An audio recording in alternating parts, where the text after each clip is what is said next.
Let us look now at Michael's interview with Howard Lutnick, who I believe is the... Actually, no, we're going to look first at his interview. It's just a minute and a half with Jamie Harrison, who is the chairman of the Democratic National Committee.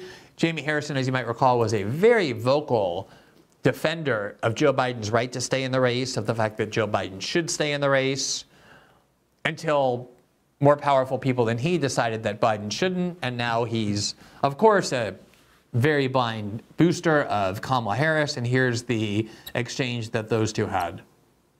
Chairman Harrison, I recall you very staunchly defending Joe Biden remaining as nominee back when there was controversy over whether he should stay in that role.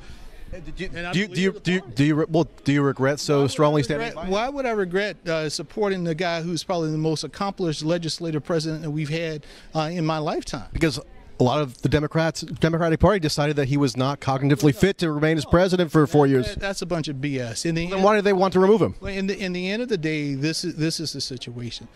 If you take a look at Joe Biden's legislative record, compare it to anybody else. Compare it to Donald Trump. Did Donald Trump do anything compared to Joe Biden in terms of the legislative achievements, given what he got? Then why did so many Democratic donors and people want to remove him? Regardless of what donors wanted or whatever. Well, they got their way, didn't they? Biden, in the end of the day, made a decision about what he wanted to do. And he believed, probably the most selfless act in American politics ever, to have the greatest gavel of power and to give that up to the next generation to move forward. Donald Trump, his vice president, who was trying to protect democracy, and he was willing to let his vice president risk his life in order to do that. Selfishness versus selflessness. I'm proud of Joe Biden each and every day and will always have his back. So Biden had to... Okay. Sorry, my bad. Sorry. I love the conceit that Joe Biden voluntarily left the race in an act of noble self-sacrifice because he wanted to pass the torch to the new generation, the 60-year-old Kamala Harris, when we all watched that play out in real time, when Biden was like, I'm not leaving under any circumstances. I don't want to leave. I'm furious at the people who are trying to make me. And we all know that Nancy Pelosi and Barack Obama and the Democratic donors increasingly threatened him to basically suffocate him and do worse to him if he didn't leave the race. Nancy Pelosi notoriously said to him, we can either do this the easy way or the hard way, but either way it's going to happen that you're going to be leaving. And then the minute they forced him out against his will by threatening him repeatedly, they then turn around and have the audacity to say, oh no, he left voluntarily because he's such a man of great character and sacrifice. He sacrificed his own power for the sake of the nation. He was desperate to be reelected and serve until he was 86, knowing that his brain was barely functional. That's how desperate he was to cling to the levers of power. Here is Michael's interview with Howard Lutnick, who is essentially the person who is going to lead the Trump transition into Trump's second term if he wins the election. For Donald Trump and J.D. Vance. Give us a sense of what your prognosis is in the national security and defense sphere in terms of personnel, maybe also policy, insofar as you can convey what Linda McMahon has been up to. Is it still going to be emphasis on increasing defense spending? Elements of the Republican Party are skeptical of what they call the military-industrial complex in a disparaging way. Other elements of the party may be more favorable toward that. How is that tension being navigated, if it is, in your work thus far? So we bring in talent, right? So talent, how does it go? People with deep national security experience. People with deep defense experience. Give us some examples. No. Why not? Because that's not the way it works. Okay. The way it works is I build, basically the way I say it is a mosaic of talent. And the President of the United States is going to choose from that mosaic of talent. So that's my job. But you think about it, we have technology, huge focus on the capacity to improve the technology of the U.S. People who have vast experience across his first administration, in business, the prior administrations. I mean, they're all coming. Is Jared Kushner coming back? I don't comment on people. I told you that's not it. But Jared Kushner is a big help to me.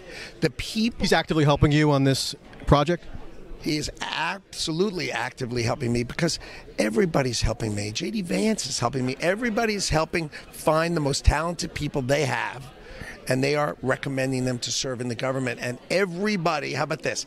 Everybody who serves in the Trump government will have been vouched for by some world-class talented person who says, this person we have confidence in will do a great job in the government. And that is just...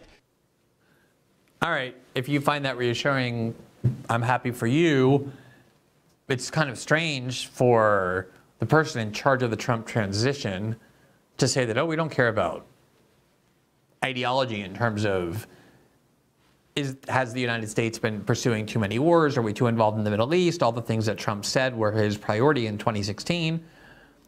He's actually saying, no, we're going to take people from the deepest bowels of the deep state, of the U.S. security state, with all that experience in foreign policy, people like Mike Pompeo and Jared Kushner, he's helping.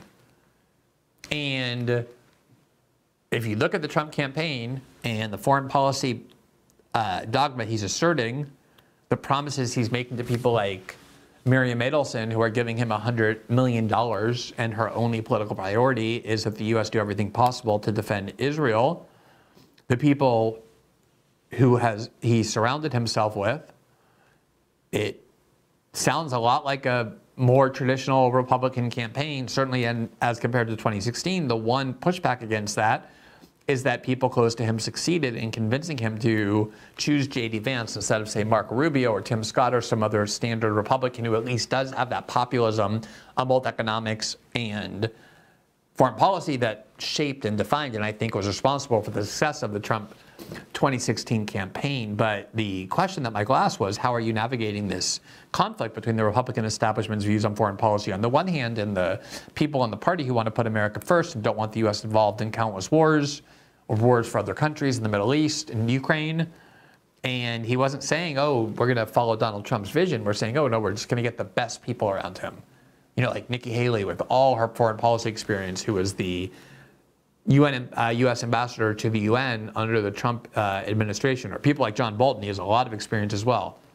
So I find that disturbing. All right, we have a bunch more, including interviews with multiple members of Congress that, being a Michael Tracy interview, are well worth watching. But we're just going to have time to show you one more on the live show. We'll put the rest of them on our Locals platform.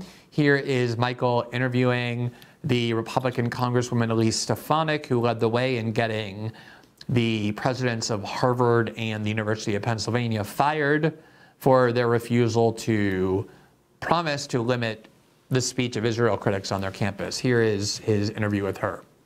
So tonight, the very first exchange was about Israel and obviously the events of today with Iran firing the salvo of missiles into Israel. J.D. Vance says something to the effect of, look, Israel should be able to do whatever it decides is correct, but wouldn't the U.S. inevitably be involved in whatever military operation Israel might undertake against Iran, whether it's supplying the armaments or the intelligence or diplomatic backing? So doesn't the U.S. have a role in weighing in on whether it might be worth entangling the U.S. in some kind of retaliatory strike against Iran?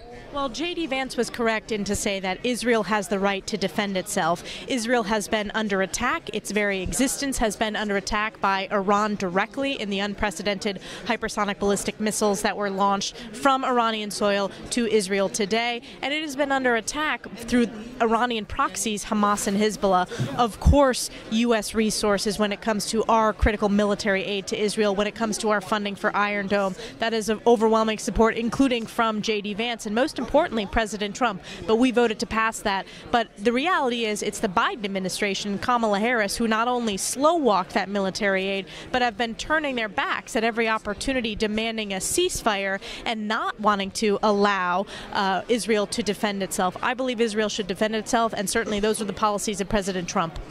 Hasn't the Biden-Harris administration supplied more military resources to Israel than any administration ever? The United States Congress forced that through. Joe Biden slow-walked it. Kamala Harris slow-walked it. So it's because of the leadership of the United States Congress. Don't forget there were multiple veto threats that were issued by Joe Biden when we passed the Israel military aid. Not once, not twice, 2 veto threats. And it was only when it was combined in a package of other priorities for the Biden administration. So no, at every opportunity they have have blocked critical military aid to Israel at the most significant time of need. So would you like to, what you... None of that is true. Absolutely none of that is true. Joe Biden went to Tel Aviv the week after October 7th and stood with Netanyahu and vowed, as he's done his entire career, to give the Israelis every last thing they want. Every weapon, every bomb, every amount of money that the Israelis have demanded, the Biden administration has given them.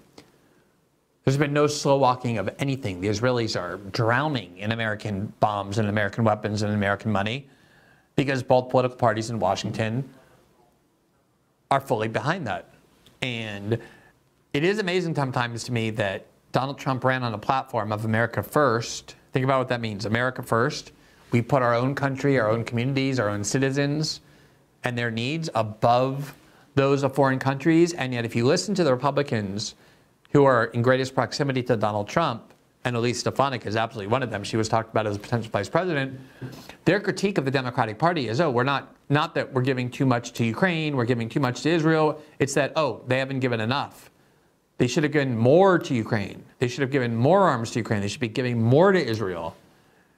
It is basically saying we should be doing what Dick Cheney and George Bush were doing, which is involving the U.S. military in essentially every spot around the world in order to assure our dominance through the use of military force. And that's where our resources should be going. And not only is that message different from the message on which Donald Trump ran and won in 2016, it's essentially the exact opposite, leading to a very significant question and doubt about which Donald Trump will actually appear and which will be expressed in the event that he wins. Thanks for watching this clip from System Update, our live show that airs every Monday through Friday at 7 p.m. Eastern, exclusively on Rumble. You can catch the full nightly shows live or view the backlog of episodes for free on our Rumble page. You can also find full episodes the morning after they air across all major podcasting platforms, including Spotify and Apple. All the information you need is linked below. We hope to see you there.